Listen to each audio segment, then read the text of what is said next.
Y bueno, continuando ahora sí con el tema que arrancamos el día de ayer. Ayer decíamos entonces, como un brevísimo resumen para ir hilando, que la figura, el padre, al padre le corresponde ser el portador de la ley.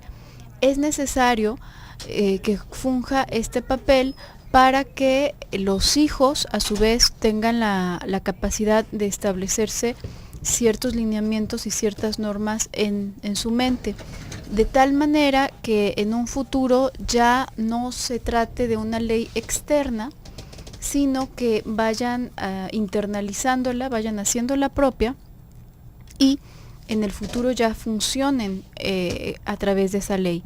De ahí que se llama portador, es como el que va pasando esta estafeta. Se supone que la función sería justamente pasarle esto en forma de estafeta a los hijos, de tal manera que les hiciera ver que ellos también tienen la posibilidad, también pueden acceder a los beneficios de la sociedad, de la civilización, qué sé yo, siempre y cuando respeten ese lineamiento que bueno, al cual él también se encuentra sometido. Cuando decimos que él también se encuentra sometido, yo creo que aquí es algo que para muchos padres y madres, hoy estamos hablando de los papás, puede llegar a ser muy confuso, donde se imaginan, por ejemplo, que bueno, pues entonces ya no voy a tener que fumar, porque a mí me gusta fumar, pero pues yo les estoy diciendo a mis hijos de 8 o 9 años que no fumen, y como si yo fumo. Bueno, lo que pasa es que ya de entrada, cuando llega esa pregunta, ese cuestionamiento, ahí creo que lo importante es cuestionarse acerca de qué tan bien establecidas están las jerarquías, porque ya me haría pensar en que este papá o esta mamá a lo mejor no tiene muy claro que existen jerarquías.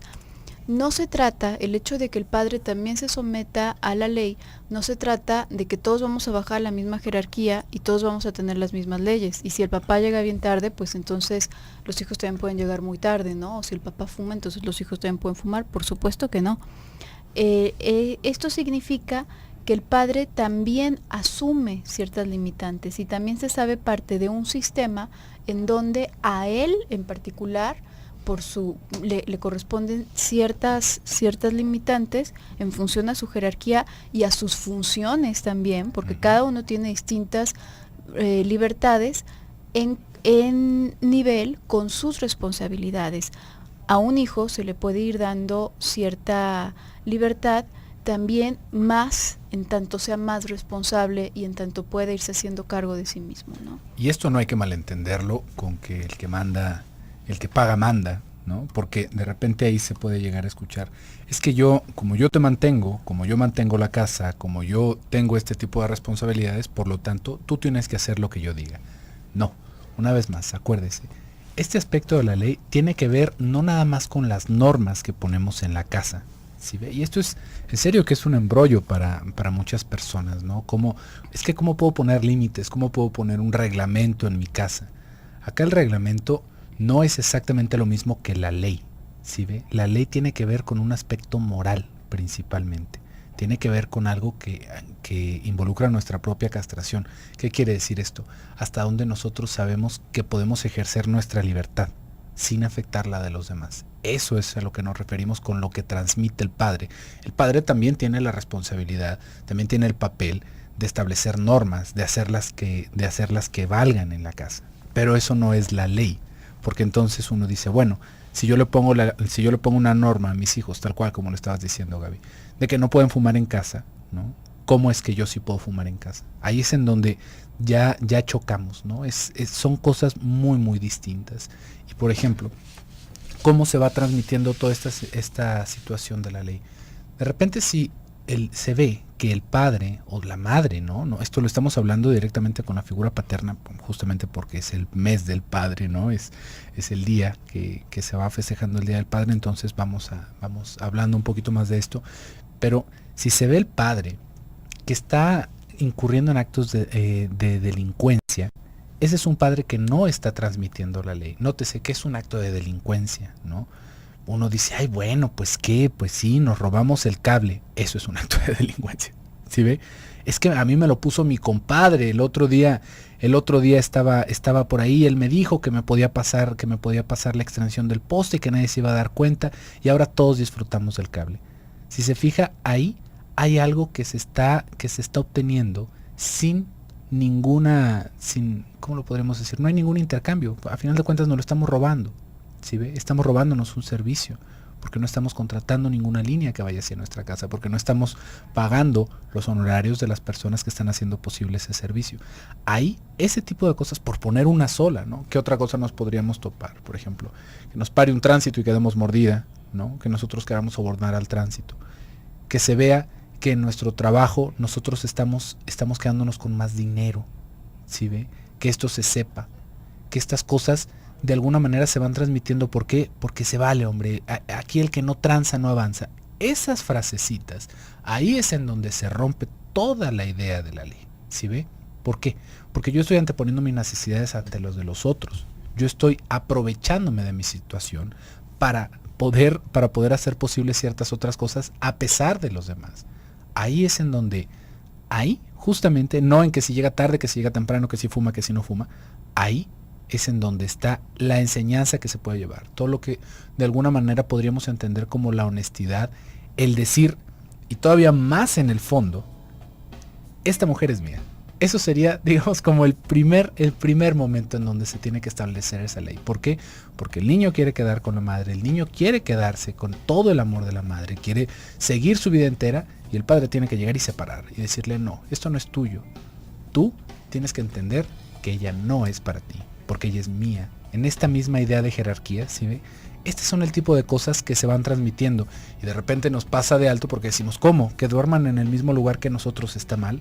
Regresando al bloque comercial, platicamos un poquito más de esto. Volvemos.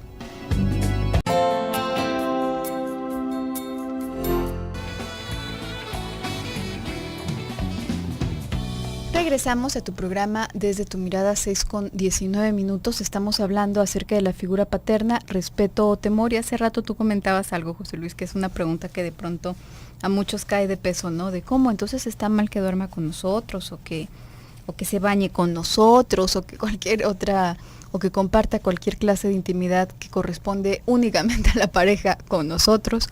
Pues así, para hacerlo como muy, muy corto y llano, sí está mal, definitivamente. Muy mal. Muy mal. ¿En qué sentido? En el sentido que trastoca la cabeza, en el sentido de que no permite que se establezcan límites claros, porque finalmente es cierto, el respeto y el respetar ciertas normas va de la mano del respetar los límites. Y los límites, que nosotros nos necesitamos poner ciertos límites por dos cosas. Uno, para poder conocer el mundo, y dos, porque nuestra pulsión solita no tiene límite. Nuestro deseo, nuestra exigencia, nuestra demanda hacia el mundo, hacia las personas en general, no es que tenga un límite. Si a ti te empieza a ir muy, muy, muy, muy bien, no va a haber un momento, al menos no gracias a tu pulsión, no gracias a tu ello, que diga ya es suficiente dinero, ya, yo creo que esto ya, mejor ahí la dejamos.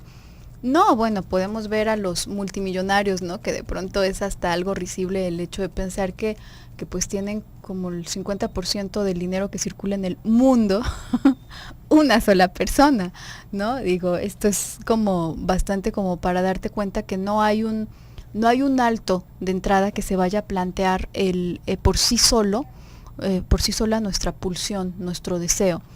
Los límites que nos planteamos, que sí hay personas que hasta incluso llegan a sabotearse y de verdad les empieza a ir bien, y como que sin querer, entre comillas, sin quererlo conscientemente, pues ya les dio la diarrea terrible justamente el día que iban a tener la entrevista para ascenderlos en el puesto, y pues no asistieron, y de haber estado perfectamente todos los días, justamente el día que iban los inspectores fallaron y se trabaron, y bueno, ahí esos límites que nos ponemos no corresponden, habrá que saberlo, no corresponden a nuestras pulsiones, corresponden justamente a esta otra instancia. Nosotros estamos conformados nuestro psiquismo está conformado por 3 instancias.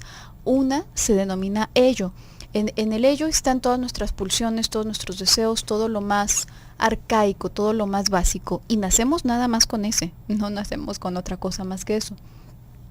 El otro es el yo. El yo significa como esta parte consciente que va, imagínate al ello como una bestia, como un caballo salvaje, y al yo como el jinete que lo va moviendo, que lo va dirigiendo. No es que uno sea mejor que otro, definitivamente no. Necesitamos de todas nuestras pulsiones, necesitamos de toda nuestra intensidad y nuestra pasión para movernos, si no, no nos darían ganas, pues ni siquiera de levantarnos, ¿no? Pero necesitamos que tenga alguna dirección lógica, que tenga alguna dirección como con cierto estado de conciencia, que ese sería nuestro yo. Y ese es el que se va instaurando gracias a la convivencia y gracias al establecimiento de esta ley, que bueno, va a fungir en cierta medida la madre y también muy importante el padre.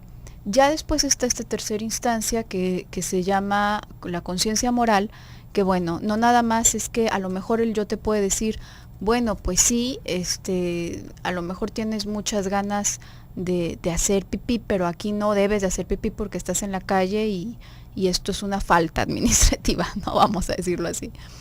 Y quizás el super yo tendría otro tipo de exigencias y diría, no, bueno, pues es algo amoral, ¿cómo te vas a desnudar aquí enfrente de todas estas personas?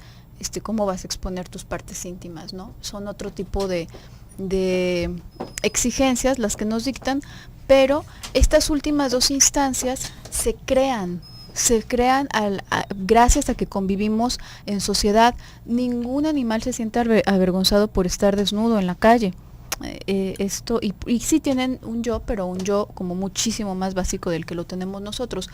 Lo que quiero decir aquí es que el ello por sí solo, así esa partecita primitiva que tenemos, que tú dices, José Luis, que es como el pequeño, ¿cómo dices? Como el pequeño neandertal que tenemos. Nuestro pequeño cavernícola. Cavernícola, sí. Ni tan pequeño a veces. De ese no vienen límites, no es como que diga, ay, tengo hambre, pero hasta aquí, esto está muy rico, pero yo creo que ya es suficiente, o estoy ganando mucho dinero, pero ya basta, o no, es más y más y más, o tengo placer sexual, pero no, ya suficiente. No, definitivamente no.